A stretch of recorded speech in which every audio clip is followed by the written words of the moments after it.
Hello, everyone. I'm Austin Jenkins, one of the current instructors and facility engineers at the virtual ZKC Tech here at the time of recording.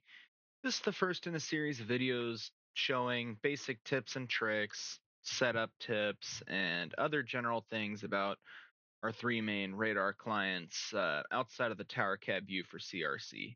These videos are primarily for students who are going to be working with new equipment for the first time, or really just anyone who wants to understand more or learn other things about the clients that they don't feel like digging through the documentation for. Um, right now, what I have open here, this is the, just absolute basic setup for Kansas City. This is how it looks whenever you open up the profile. I'll go ahead and get connected here. This is just a very basic display how it comes. It's good enough to just kind of move some planes around or observe whatever you want to do. And yeah, I know I got to update this sweatbox file because yeah, they're not parked at the terminal and these aren't in use anymore. But that's a problem for another time. Looking at the basic screen here, we'll just kind of go over the absolute basics of things, starting with aircraft. Let's go and look at FedEx 1284 up here. In terms of the aircraft symbols, there are two main symbols. One's like this, a small white aircraft, which means anything that's not heavy, and then orange, which means either 757 or something heavy or super. In terms of the data block with the basic opening configuration, which there's a lot of things that are very customizable in ASDE.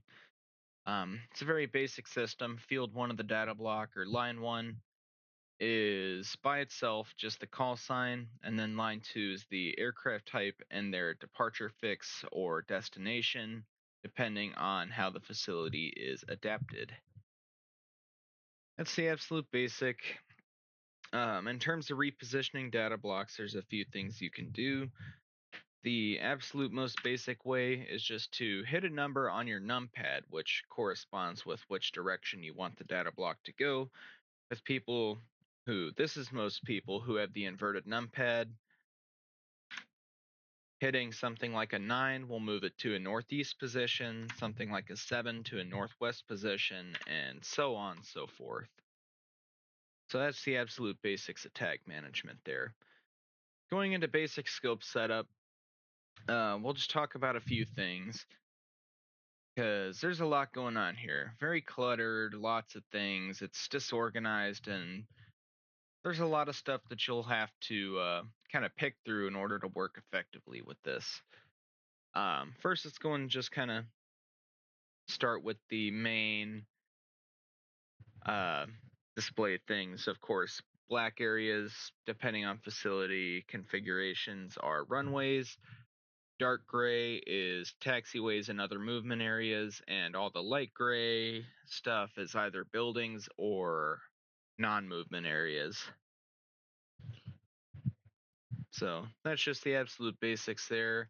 Moving into the data block, I'm panning and zooming right now just to make this easier, but if you disable that function, you can click the map reposition button and just drag the mouse around like so. The rotate field here, this is good if you want to rotate an airport to better fit on a display. You can click it and either type an integer displaying how many degrees you want. So for example, if you want 90 degrees, it'll look like that. If you hit a 0, it'll go back to its north up configuration, or you can use the scroll wheel and fine tune it however you like. Now, once you kind of get some basic scope things set up, you can have day or night mode or anything you want. You can hit default to return it to default. But let's just say I want to roll the airport over a little bit like so. Kind of put my display here, and this is an absolute baseline that I want to start with. Then we can go into the preset menu here, and you'll notice a bunch of numbers and fields over here, which I'll get to in a minute. But there's a few basic configuration items that you'll want to get set up. before you start messing around with pref sets. Number one is setting your operating initials. Mine is AK, so I put that in, and that has me signed into the bar, and I have a bunch of fields over here that I can end up saving pref sets to. The change pin over here, this is very optional. It's not like anyone's going to log in and mess up your pref sets on your password protected profile. But if you want to change them just for fun, put in your operating initials, the default pin, which is 1234. Whoops.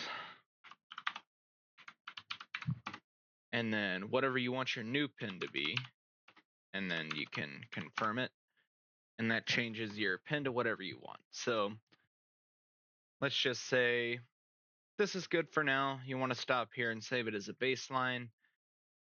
You'll hit the pref set button. It'll automatically select the lowest open pref set,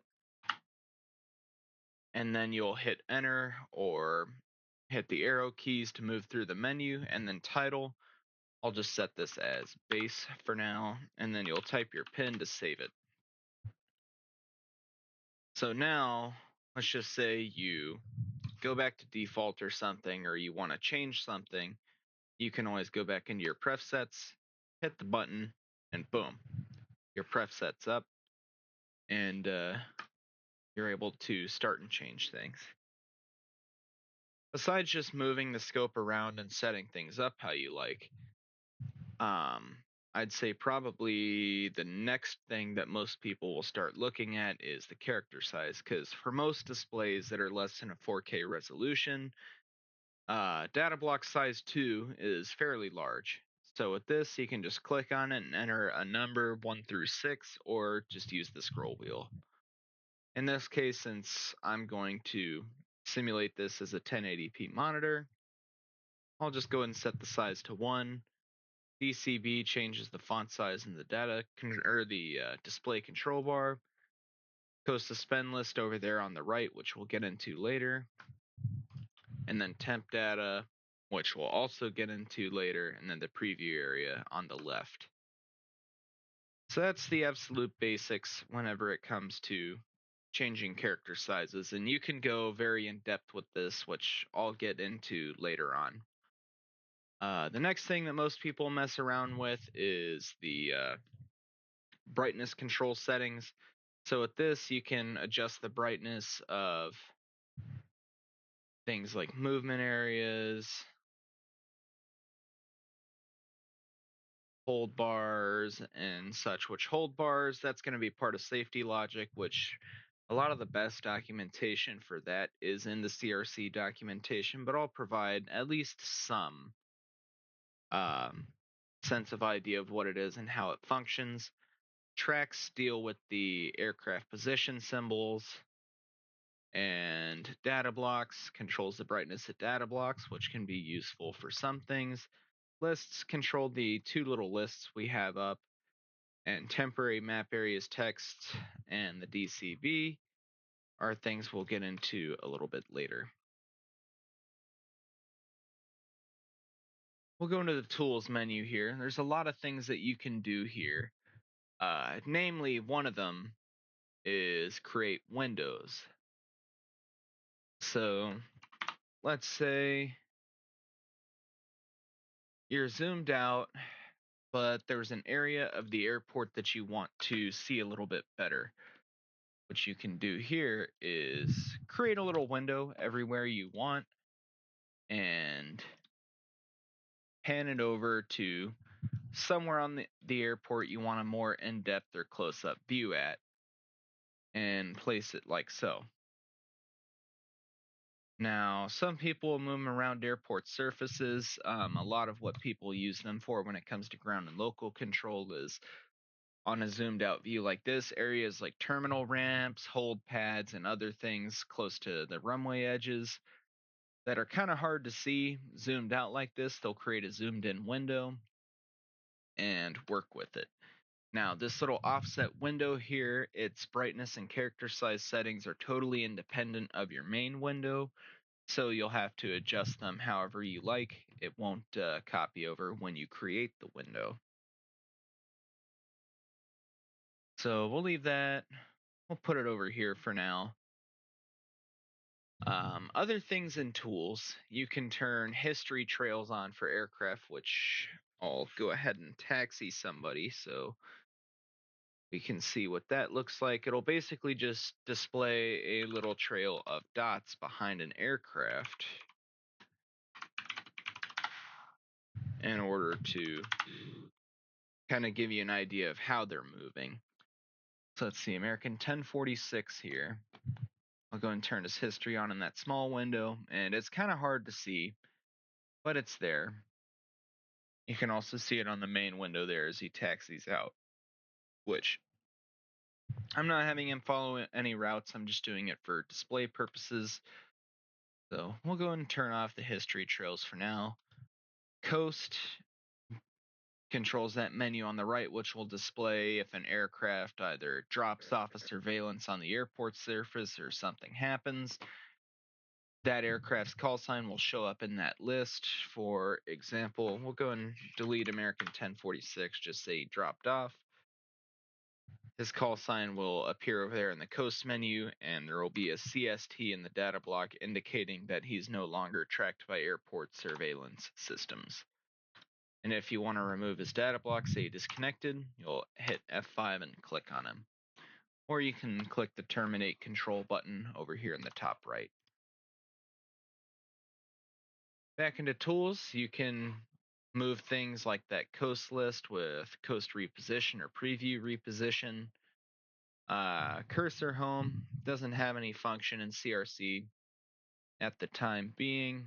I don't believe it will get support because most people are controlling off of mouses instead of trackballs, so they'd rather have their cursor stay where they last left it. That covers the basics of tools. Over here on the main side is the vector lines. This is especially useful for tracking aircraft movement on runways, especially if you give someone line up and wait to make sure they don't try to take off. If you take a look at American 1354 in that small window, I'll taxi him so you can see what that leader line looks like. If it'll show up there. Up there it goes. So it just puts a little barb out on the front of the aircraft just to kind of show their direction or projected movement travel. And you can adjust the length, which I believe is in seconds. And also up here next to that, you can control the length of the leader lines on the data blocks.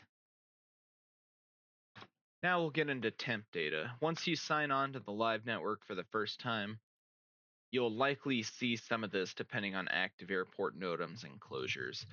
Areas that are closed to surface movement will show up as a red polygon, which let's see if it'll let me do anything with it here. It's kind of being weird. There it goes. So whenever you click define closed area or restricted area, you'll be able to start clicking points to make a polygon, and then you'll middle click to complete it. I'll go and delete that, and restricted areas will show up in yellow and will often be marked with text. So let's just say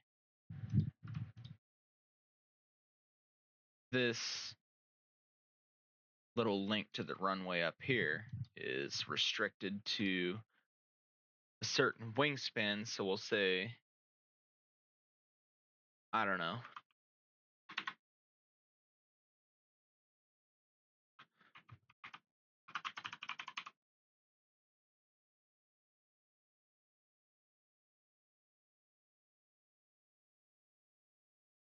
let's see, I'm trying to think of a short way to word no aircraft greater than X wingspan.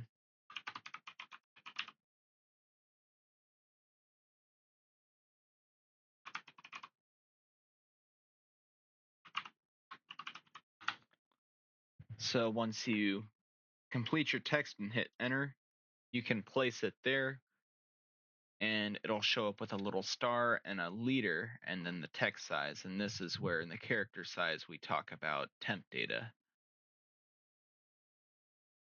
And right as I'm thinking about that, here's a good example of the safety logic system in action. You can see 809 Foxtrot Tangos on short final for runway 1 left. American 1354 is presently short of the runway. And those green bars mean that an aircraft is approaching the runway or an operation is about to take place. And I'll show you what happens if you clear someone for takeoff and someone enters a runway while a movement's about to happen.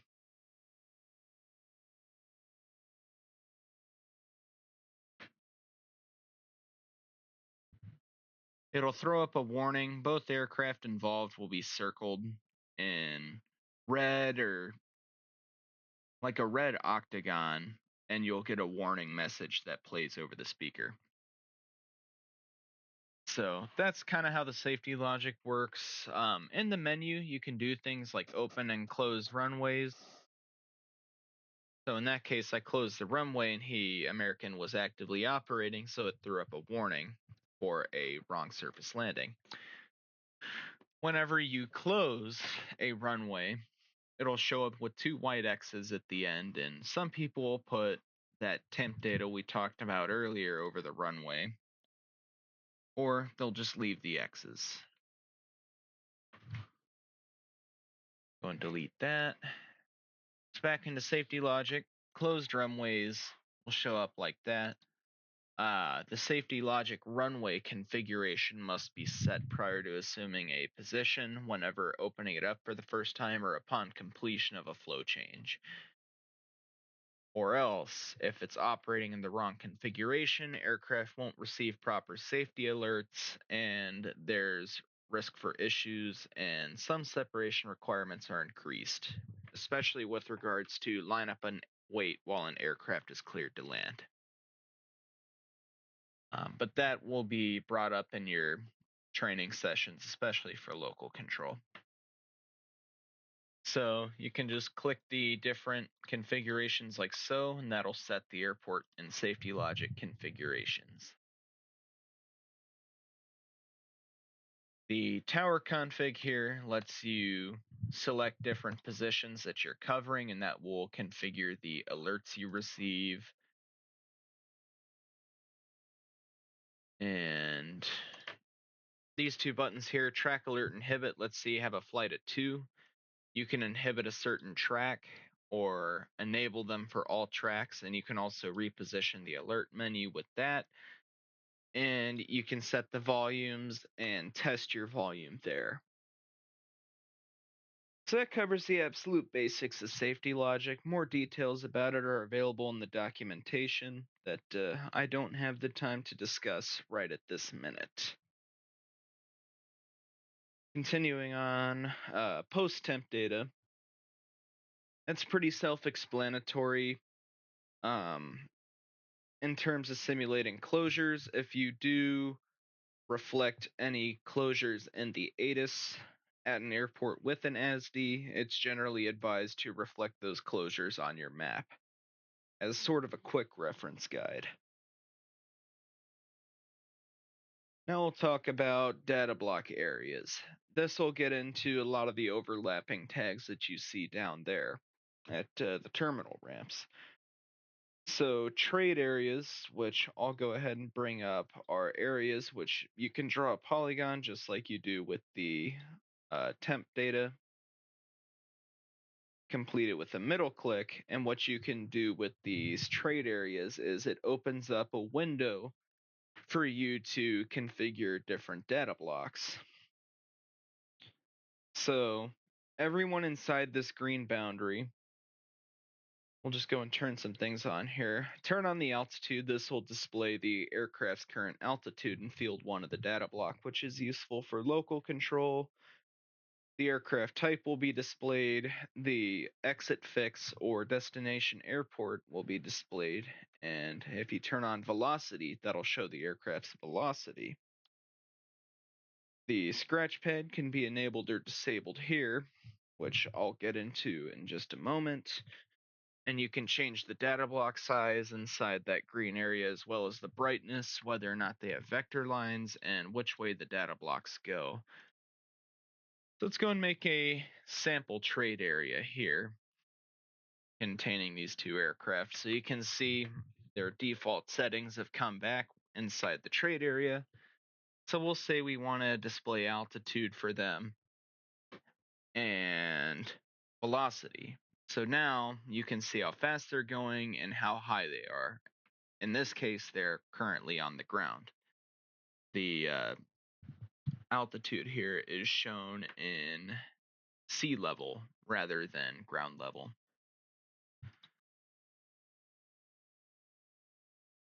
So you can change the individual sizes, brightnesses, and other things. What most people use these trade areas for is to put them around runways, and they'll make the data blocks brighter and show the altitude and speed once they enter the runway, while everyone else has default settings or some other, like maybe darker data block settings. Now we'll talk about off areas. So everyone inside a red area as defined here, which these disappear whenever you click done from the data menu here. But whenever you make an off area, all aircraft inside that area by default will have their blocks turned off. To turn them back on, you'll just left click and pick the aircraft as you need to see their blocks, for whatever reason that may be. And you can delete all areas or delete one area or modify trade areas here. And that's how that works. The data block edit field here is much like the edit field inside of the trade areas, just with slightly less options, and this controls all your data blocks outside of a given trade area. Finishing up at the top right here, the data block menu, or the aircraft data blocks for all aircraft can be turned off or on right here. If you turn them off, they're all off by default, but you can still turn them on by clicking.